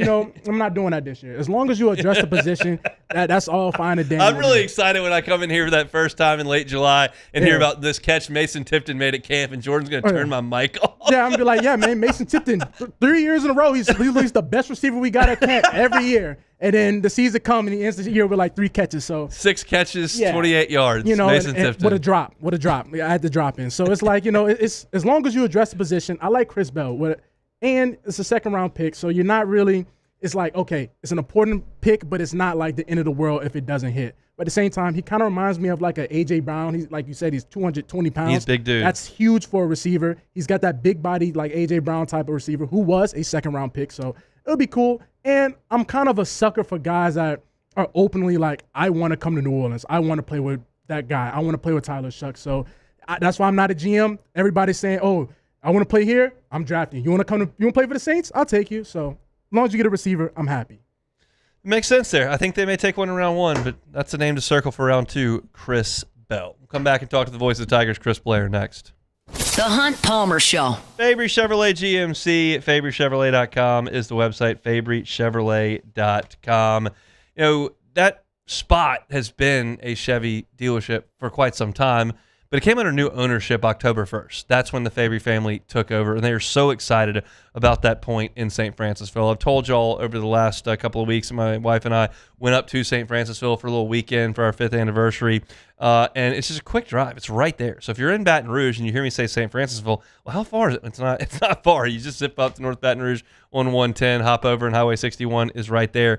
And the customer service you're going to get, the selection of vehicles that they've got on the lot, and the experience that you're going to have when you buy that new vehicle with the Fabry family is going to make it well worth it. So just go check out the inventory online first if you'd rather do that. The whole thing is right there at FabryChevrolet.com. You're looking for Tahoes, Suburbans, got Silverados, they're all there. Looking for GMC Sierra, maybe looking for a Yukon or a Denali, they're all there. And if you see something you might want to get behind the wheel of, go see them in St. Francisville or check them out again online at FabryChevrolet.com. Fabry Chevrolet GMC. ED, low T, or simply seeking to optimize your health and performance? Goodwood Men's Sexual Wellness offers a range of discreet services to address your specific needs. We empower men to reclaim their health and confidence. Visit yourgoodwood.com. At Bayou Automotive, we believe in a sales process that puts you first. We want you to experience an easy purchase with clear pricing and great service. Let Bayou Ford and Bayou Chrysler Dodge Jeep Ram be your trusted partners in finding your perfect vehicle. The crew at Bayou Automotive is going to do right by you.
Looking for cleaner energy?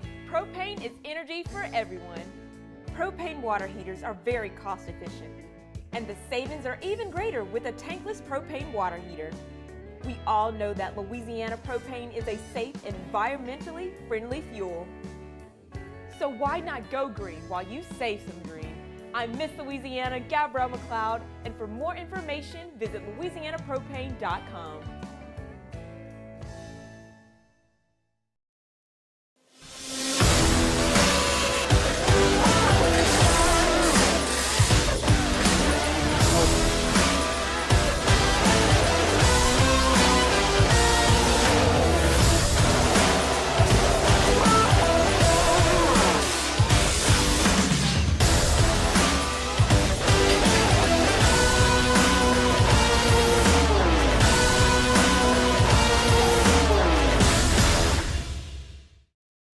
Looking for the ultimate game day experience? Come to the Queen Casino in Baton Rouge. Save for game day platters and snacks, plus drink specials at 1717 Kitchen and Cocktail. So come out for game day and let our team make you the MVP. The Queen Casino, where every moment is a win.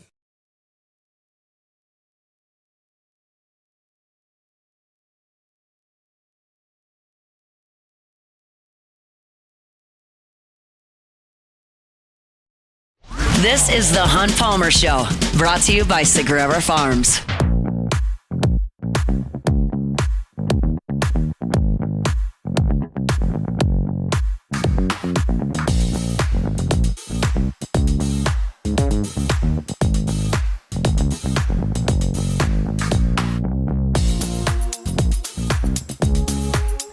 Thursday show is brought to you by Sagrera Farms Premium Angus Beef. Time now to talk some Tigers with the voice of the Tigers. Chris Blair gives us some time on the Jim's Firearms hotline on Thursdays. Chris, how are you? Doing well, Hunt. Hope you're doing well. Doing quite well. Quite a Sunday, an Easter Sunday for the Tigers in Knoxville. What was that one like on the mic?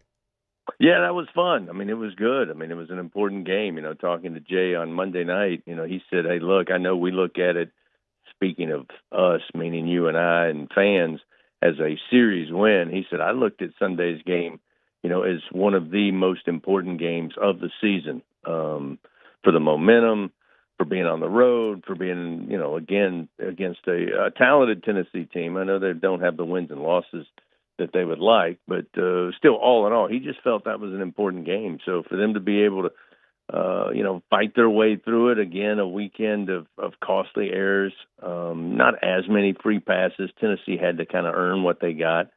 But it was fun to watch the guys come back, and what a day for Cade Arrambide. I mean, I've told the story a couple of times this week. We got the note after his third home run that no Tiger had ever hit a fourth home run in a single game, and I just kept thinking, is that possible? And all the guys and all the names were going through my head. And then when Cade hit the grand slam to really bust the game wide open, I let Billy Franquez let everybody know, because I knew if Bill knew it was good, because that stat still is amazing to me. That is, it's nuts, and it was an incredible weekend. I mean, LSU hit 11 home runs. You were there. Like, a lot of them would have been out of every stadium. Lindsey Nelson is the most homer-friendly ballpark in the conference. Like, what did you make of LSU's power surge over the weekend? Well, I mean, again, I think you're right. I mean, out of the 11, there were the majority. I'll put it that way. I'll take the split it in half, and I'll take the over on home runs that were true home runs. Yeah. But again, there were a couple that are short porches. There's no doubt about it. But I mean, that's the dimensions, and goodness knows Tennessee's taking advantage of that. Not so much this year. Their power's down. But in years past. So good for LSU. Again, balls were hit extremely hard. You know, most of the time there's not too many 75-mile-an-hour hit home runs, you know, whether you hit it 330 or 415.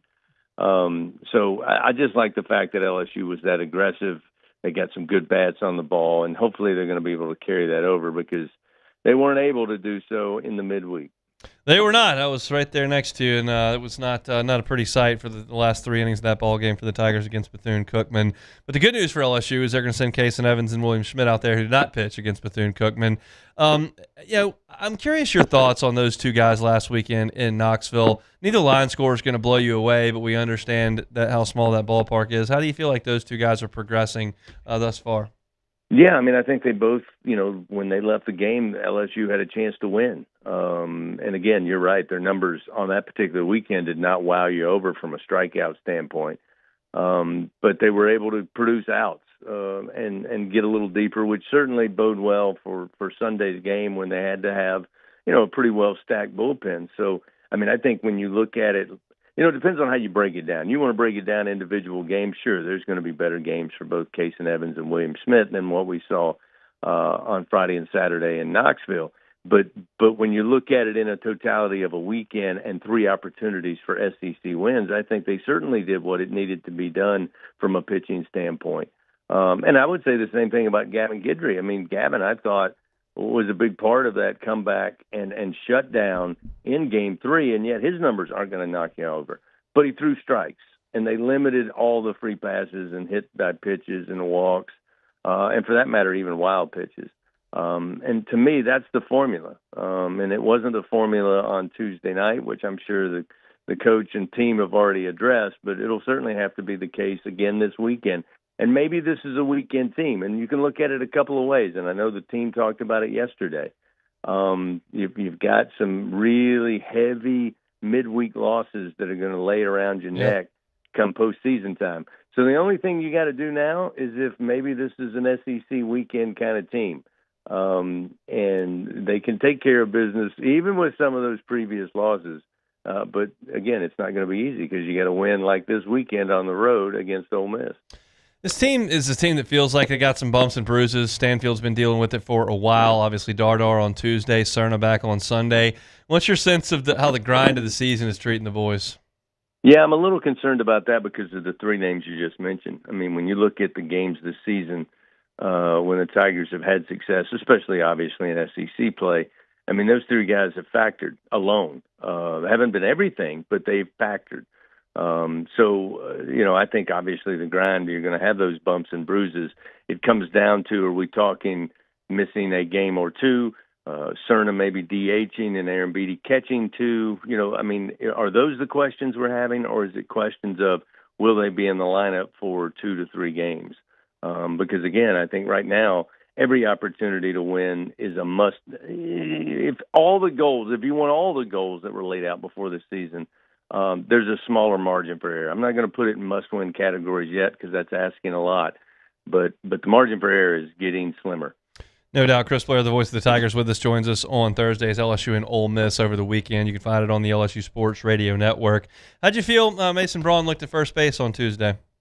I think you put it best on the broadcast. I mean, there's going to be a little give and take for that position, but I think once you do that give and take, compare that to anybody else that could play that position, the upside of being a true freshman and a really world-class athlete, do you take some of that? I think so, because, again, when you line that up, just from the defensive standpoint, and you line up what he has done, from an offensive standpoint, I think at least for the foreseeable future, short term, if nothing else, I thought he certainly passed the test. A couple of big plays. Nothing that he did hurt the Tigers in the big scheme of things in that game.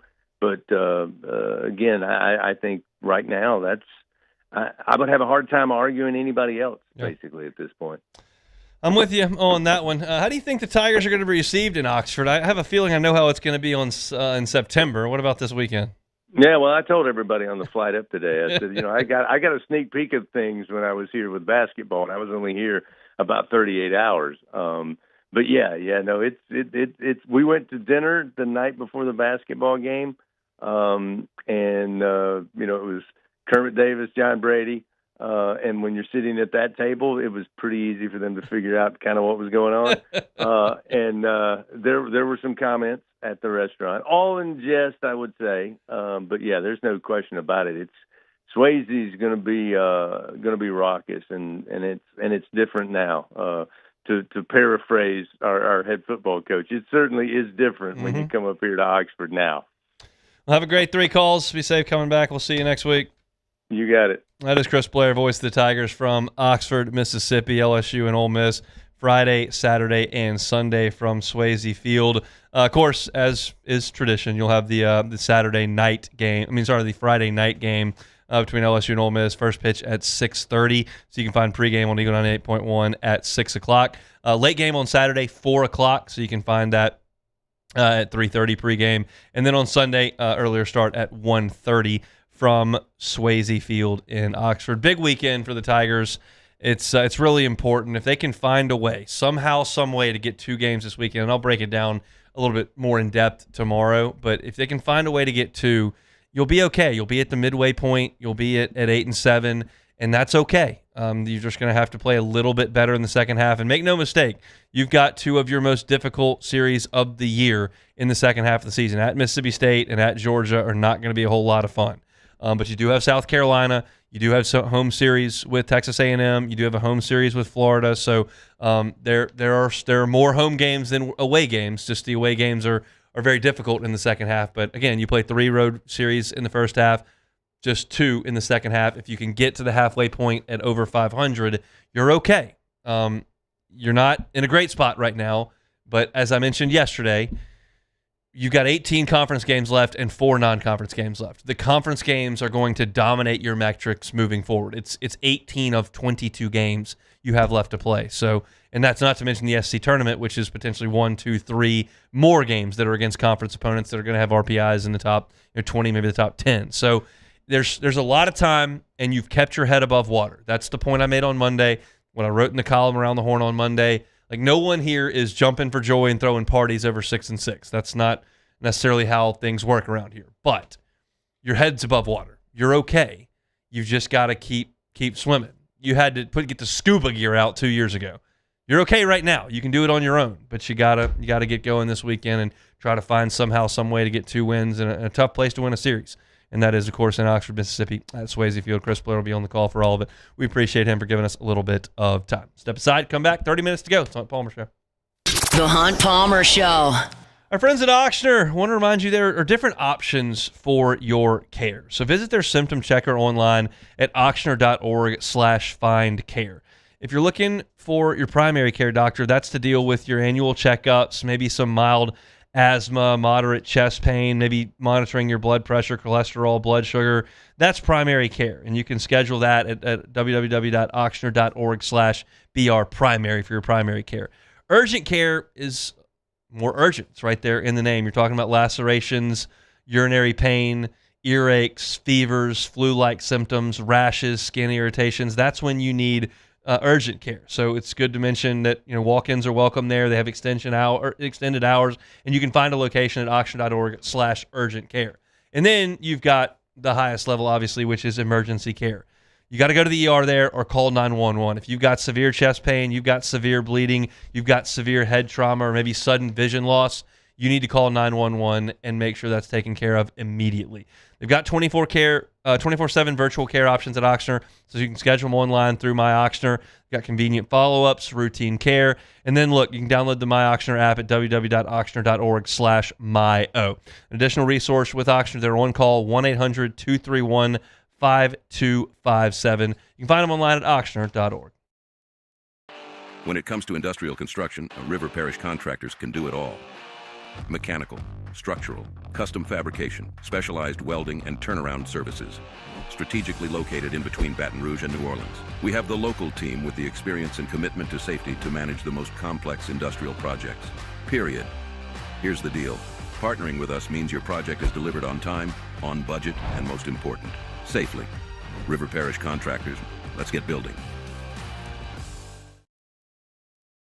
After a decade of working in private duty nursing, I know how hard it can be to find compassionate care for the ones that you love the most.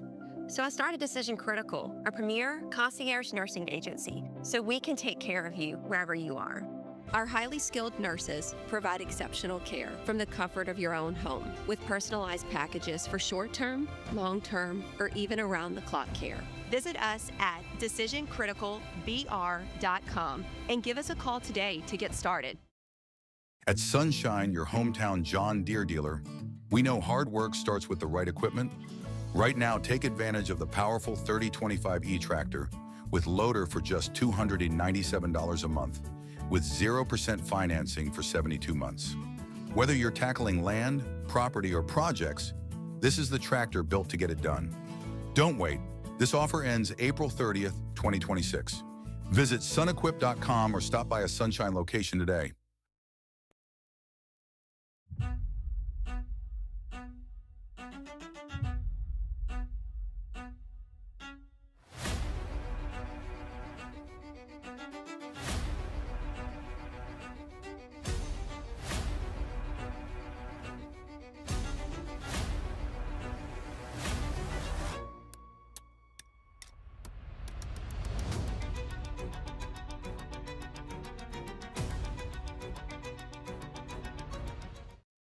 If your office is experiencing performance issues like slow networks, jammed printers, or disappearing files, Advanced Office Systems may be right for you. With powerful IT solutions, print management, document imaging, and security systems, they help offices regain confidence naturally. Side effects may include uncontrollable efficiency, smoother workflows, and a sudden burst of office joy. Say goodbye to those emotional breakdowns in the supply closet and get back on track with Advanced Office Systems.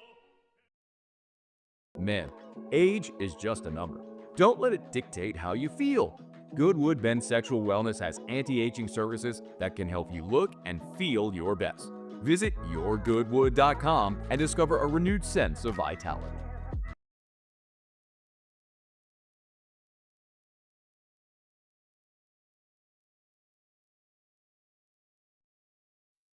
You're listening to The Hunt Palmer Show, brought to you by Sagrera Farms.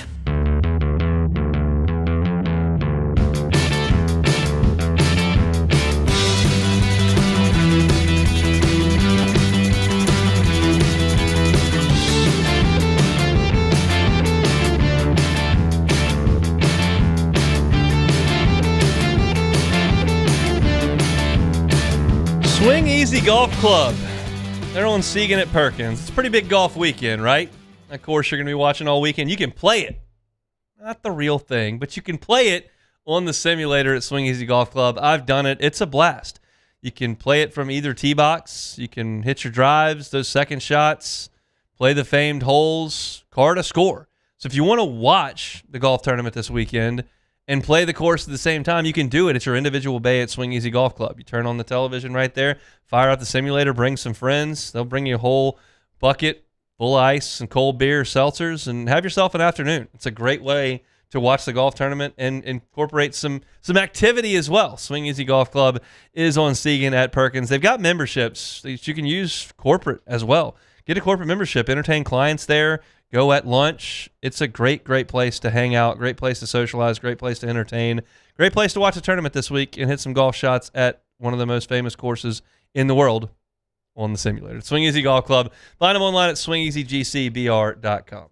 All right, let's hear from Jay Johnson yesterday as LSU gets ready to play Ole Miss. He hit on a number of different talking points. The first is maybe the most important. It's also the shortest soundbite we have, but it's about Cooper Moore and his status moving forward. Started his throwing program, and he will not pitch this weekend. My hope is that he will be available in some capacity next weekend. That would be great. It's obvious, very obvious, that LSU has no substitute for Cooper Moore. There is no one that LSU can turn to realistically. Anyone on the roster could theoretically do it, but realistically to get 15 outs in the SEC. Like Cowan can do it, but you're going to use him hopefully on Friday or Saturday. Like that's the hope because he's there to close out a win. And the first time LSU gets a chance to win in a game that's less than 7-run advantage, Cowan's going to pitch. So he can't pitch as a starter on Sunday. Now, you get blown out on Friday and Saturday, Cowan can start on Sunday. You win both of those games in 10-run rule fashion, he can start on Sunday. Or if you split them in 10-run fashion, maybe. But the odds are that one of those games is going to be fairly close and that Cowan's going to be asked to do that. So LSU they don't have the guy to fill in for Cooper. They can't even find somebody to give him 2 innings on the midweek against Bethune-Cookman or Nichols or McNeese, much less 5 innings against Ole Miss or A&M or Mississippi State. So Cooper Moore, hopefully, can be ready to roll the last 3 weeks of SEC play because this is week 5 and he's not pitching. So week 6, hopefully, as Jay said, in some capacity, week 6. Week 7, I would hope, would be advanced. And then 8, 9, 10, maybe he's ready to go 5 innings. Like, that's optimistic. But as y'all know with me, I am the most conservative when it comes to pitchers returning to their normal form. Now, Cade Townsend at Ole Miss has returned to that. He missed a little bit of time. They had to clean something up in his arm. They have, and he's ready to go. And hopefully that's the same with Cooper Moore, but I'll just need to see it before I predict it, right? And so that's where I am on Cooper Moore. More injury situations. Chris Stanfield ran into the wall in left field on Tuesday night and banged up that already injured hand. Seth Dardar, I was on the call, just looked awful sliding into second base. He slid late, looked like he blew out everything in his knee. Did not. It was his ankle they were working on. He stayed in the game for a little bit. So an update on those 2 guys who were banged up on Tuesday. Neither of them broke anything, so that's a real positive. Now, what they can do, I don't know yet because they got beat up pretty good in the 2 instances. Obviously, you felt like they were going to be feeling it the next day. So LSU has some options that aren't as good in those 2 spots. Like, you can play Caraway at second base. He's a reasonable defender, probably better than Dardar at second. Not great, but reasonable. And he does have some power in his bat if he runs into one. It's a step down from Dardar, who I think is swinging the bat great. I told you he was hitting .444 over the last 8 games entering Tuesday's game. So you take a step back at second base. In the outfield, you can do a few things. We know that. Mason Braun can go out there, depending on what you want to do at first base. You can put William Patrick out there, who is not hit at this level, but is a really, really good outfielder. Daniel Harden pinch hit on Tuesday. He's probably the option you would look to. I don't think they'll put Tanner Reeves back out there. You take a step back from Stanfield. We already saw that. We saw that when Stanfield missed a month. LSU took a step back. So that's not ideal for the weekend, and we'll see what those guys can do. Jay didn't rule them out, said they didn't break anything, but obviously said that there is not a great solution there right now. There's nothing definitive right now, and they're not guaranteed to play on Friday night. So we'll move over to first base, where a lot of people are talking, and you saw Mason Braun there on Tuesday. What does Jay think about the plan at first base this weekend? This is the best pitching staff we'll have faced, no question about it. Yeah, I thought those 3 or 4 guys from Tennessee are going to the big leagues, but in totality, it's a really good pitching staff. They have an offensive style. They do have a lot of left-handed hitters. The ball's going to be put in play, on the ground to that side, so that will become, the defense becomes important, the offensive matchup becomes important. All of that will play into it. So you're going to look at the staff matchup. And I'll tell you that on Friday, you're facing Hunter Elliott, who is a 3-quarter veteran left-hander. Mason Braun is a freshman left-handed hitter. That's just not a great matchup for him. Now, I will also say this. Hunter Elliott's best pitch is his changeup. So maybe you neutralize that with a left-handed bat. Maybe Eddie Yaman is the guy that you play. If you want to get right-handed bats in there, you might play Yaman at catcher. Maybe Cerna can play first base. We'll see. John Pearson can play first base. You have some options. It's not all great, but it sounds like that bite didn't sound like it was first base dependent, but they were asking about first base, and he was suggesting it's just going to depend on what the matchup dictates that we do. That's kind of plans, and that's kind of looking at different positions. Jay was actually also asked just about the team's relative struggles, and of course they had their struggles on Tuesday, losing to Bethune-Cookman. I think we've been on a pretty good run with some types of things. The non-conference record is something like we've taken great pride in. Just maybe some difficulty of getting a player past a certain threshold of things. And that's always under construction anyways and never taken for granted. Like, we structure our program around consistency, though, like mentally, physically, training. And we haven't gotten that, and we just got to keep pushing forward to it. I'm going to give my opinion on that answer, on the struggles, and the guys not passing a threshold. That, to me, is the pitching staff on Tuesdays and Sundays. I think he probably thought, and I'm putting words in his mouth, this is not something I've got from sources, this is my opinion. I think he probably thought that at this point in the calendar that Reagan Ricken and Marcos Paz would be able to go out there on a Tuesday and throw 3 good innings against a Sunbelt, American, Southland SWAC team. Like, I think he thought that would be the case. And right now, those guys in starting roles have gone out there in the midweek and sometimes haven't gotten through the first inning, never get through the second inning. Like, you have not passed that threshold where those guys could be that. Same thing kind of goes for Santiago Garcia and Ethan Plog from the left side. At times, like, I'm on the call on Tuesday, Santiago Garcia is pumping 94-mile-an-hour fastballs, snapping off breaking balls. Like, it looks pretty good. But he walked a couple of guys, and he hit a guy, and he gave up a homer. And, like, it's just like, it's in totality, the outing's not great. You just see some of the great stuff throughout the outing.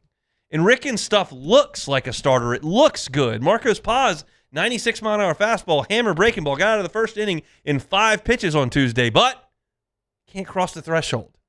Can't count on those guys. Like, neither of those guys has become Kason Evans from last year. And that's a really tall thing to ask. I'm not asking for them to be the National Freshman Pitcher of the Year.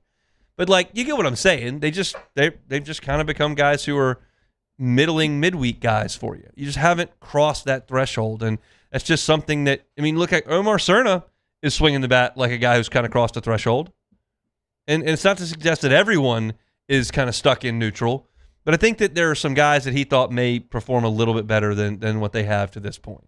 And that brings us to the Ole Miss weekend. That brings us to the game against the games against the Rebels this weekend. It's a team that is coming off a nice series win in Gainesville and is a team that has some real ability. They've also got some real flaws. So he talks about the matchup with Ole Miss. They play good at home. It's a good home field advantage. They have plenty of power. Like, a lot of their guys look like football players. And they impact it when they hit it. Sometimes when that's your approach, strikeouts come along with that. It's just, to me, it just comes down to how well we execute what we're trying to execute. And I feel like Kason's really coming along. I feel like Williams coming along. Gavin, Zach, Grant, a couple of the lefties, even some of the guys that pitched last night, that when they execute, they're tough to hit. And so there's probably some opportunity there, but you have to execute to take advantage of it. Guys look like football players. That's Judd Udemark, Tristan Becerra. They got some real pop in that lineup. Judd Udemark is likely to go down as the all-time Ole Miss home run leader in his career. So we'll see some real pop in the bats for Ole Miss, and hopefully for LSU's sake, they swing and miss a little bit because they'll do that as well. We'll break down Ole Miss in their entirety coming up on tomorrow's show. We'll see if we can get somebody from Oxford to come on as well to talk about the series, maybe the environment that LSU's walking into come this weekend, because it should be a spicy one there in Swayze Field, and I'm looking forward to watching it all 3 days starting tomorrow. All right, we'll step aside one more time, come back and close things out. It's the Hunt Palmer Show. The Hunt Palmer Show. GoTro's Outdoor Power. GoTrosOnline.com is the website. You can go there, or you can stop by one of their 2 locations, Airline Highway in Baton Rouge and, of course, in Gonzales as well. Family owned and operated for 22 years by the GoTro family. But family owned and operated doesn't mean small, not in the least. They got the largest parts inventory in Louisiana, largest Hustler dealer in the state by far, and also National Hustler Dealer of the Year 2 of the last 3 years. So if you're looking for a zero-turn mower, you're looking for equipment to maintain that lawn, to maintain that property that you have, it's grass cutting season now, for sure. The weather's warm, time to get after it. If you need a new zero-turn mower, go by and see my friends at GoTro's Outdoor Power. They've got financing available. They can get you behind the wheel of a new Hustler mower for $100 a month, which if you're paying somebody to mow your grass, you're probably paying more than that, quite frankly. They're open Monday through Saturday, half day on Saturday, but open 6 days a week. So go by and see them. 2 locations, Airline Highway and in Gonzales. GoTrosOnline.com. Hi, I'm Mitchell Meredith. At Locke Meredith, Sean Fagan and Associates, we know each case and client are unique, and that no 2 cases are the same. But one thing remains constant, and that is our passion to help our clients. After an accident, we know your life has changed, which is why we passionately fight to make you and your family whole. Remember, whether you hire us at all, give us a call at 272-5555 We're here to serve you. Hi, this is Beth Serena. Welcome to my pool.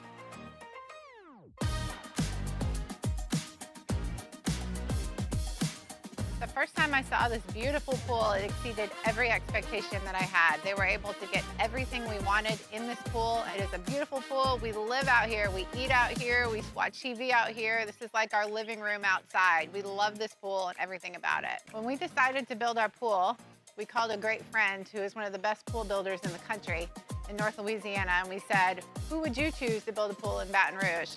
And without a hesitation, he told us Russell Pools. He said their history, tradition of great builds, great pools was unmatched. So of course, who did we call? Russell Pools. The advice I would give to anyone looking to build a pool is first call Russell Pools. They'll do an incredible job. It'll be incredibly organized. It'll be time efficient, and you will have your pool in no time.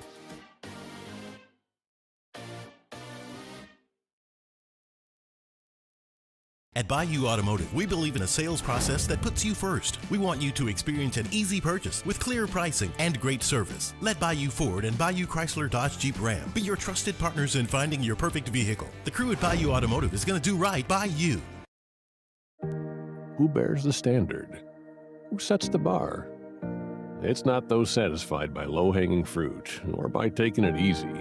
Now the standard is set by the best of us, by those who work hard. Dig deeper. Give more. At Sunshine, we're proud to provide John Deere products that work hard for you, the standard bearers. Find the dealer nearest you at sunequip.com.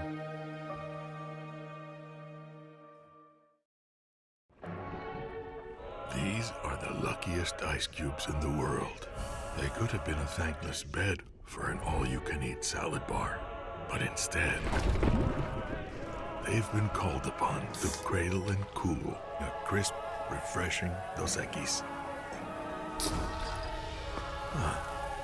Looks like the lucky just got luckier. Dos Equis. Looking for the ultimate game day experience? Come to the Queen Casino in Baton Rouge. Wall-to-wall TVs mean you'll see every touchdown in HD. Place your bets and feel the thrill of every play with our DraftKings. You're listening to The Hunt Palmer Show, brought to you by Sagrera Farms.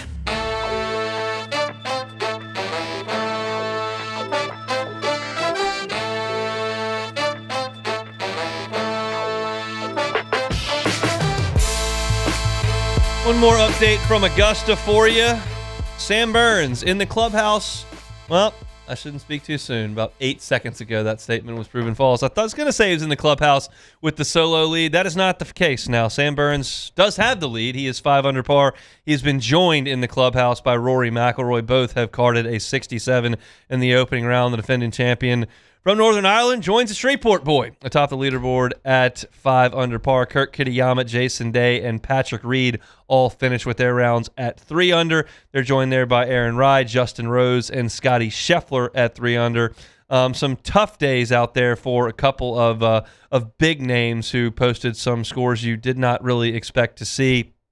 Matt Fitzpatrick came in playing very well. He shot 2 over. Colin Morikawa gutting through an injury. He shot 2 over as well.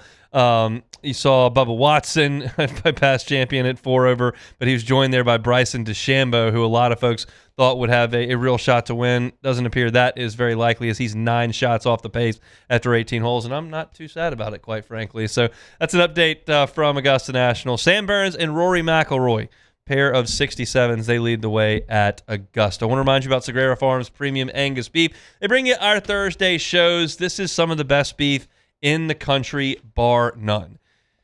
Sean built this out of a passion product. It's kind of turned into a business there at Sagrera Farms because they do it so well. Every single cow on that farm is part of a genetic process that takes 3 years. They're raised on grass, finished on grain, dry aged 45 days, and it creates prime Angus beef. Talking about incredible marbling, incredible tenderness, incredible flavor. It's fantastic stuff. We've had it at the Palmer House now for over a year. You can fill that freezer with half a cow, a quarter. You can fill it with the whole cow. You can split it amongst your friends, and you're going to get prime beef. I tell you all the time, the score that you're looking for is the intramuscular fat score. You're talking about 0 to 3. That's your select. That's the bottom of the barrel. but choice is about 60% of the beef out there. That's what you're going to get from about 3 to 8 on that scale. 8, 9 plus, that's prime. And Sean's got cows on his farm currently that are 12, 14, 17, 18, 20 on that scale. That's the good stuff. And that's what he's got at Segura Farms. If you don't like what you buy from Segura Farms, you don't pay for it. You don't spend a cent. There's no deposit. You go to the farm. He's got it ready for you. You bring it on home, and you've got a freezer full of tender, delicious, flavorful beef. Give him a call. 225-719-1723. That's 225-719-1723. That's Segura Farms. They bring you our Thursday shows. Take it or leave it. Take it or leave it. Take it or leave it. Today's hottest stories in sports, news, and sometimes even Hunt's life. The question is, will he take them or leave them? All right, so Major League Baseball average salary rose 3.4% on opening day to a record $5.3 million. It has risen 28% under the 5-year collective bargaining agreement that expires in December. Yep. So an average of 5.6 annually. So does that mean a lockout is on the horizon? Take it or leave it.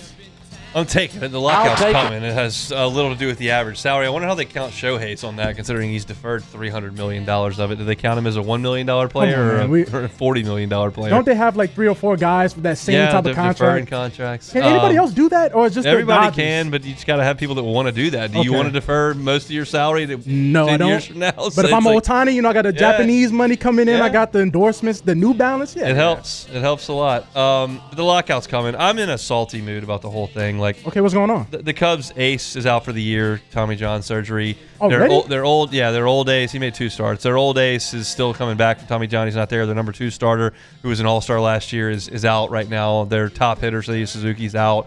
They're so hurt. They're so banged up, and their ace isn't coming back. And there's a lockout coming next year. This was the most excited I've been about a Cubs season in 9 years, and it took 2 weeks to kind of fall apart. I still think they're good. I'm still going to pay attention every day. But the fact that they've lost their ace, the guy, I would feel good with Cade Horton lining up against the Dodgers in October.